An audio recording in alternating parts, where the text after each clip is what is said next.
Hey everybody, have you ever purchased a short wig only to find that you didn't really like it on you and you weren't comfortable wearing it? Have you ever tried wearing one with a bandana?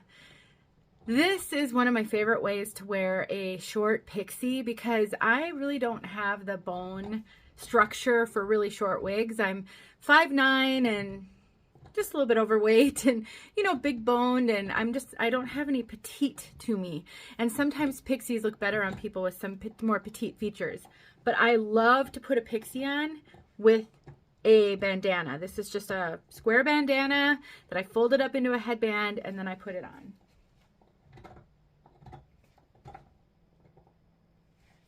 There's just something about it that I feel more comfortable wearing a short wig like this. So if you have purchased a pixie that's just sitting in a box somewhere and you're not wearing it, why don't you give it a try? Try styling it with headbands and bandanas and just play with it. I'm sure there's some way that you can style it that will allow you to wear it. So don't be afraid.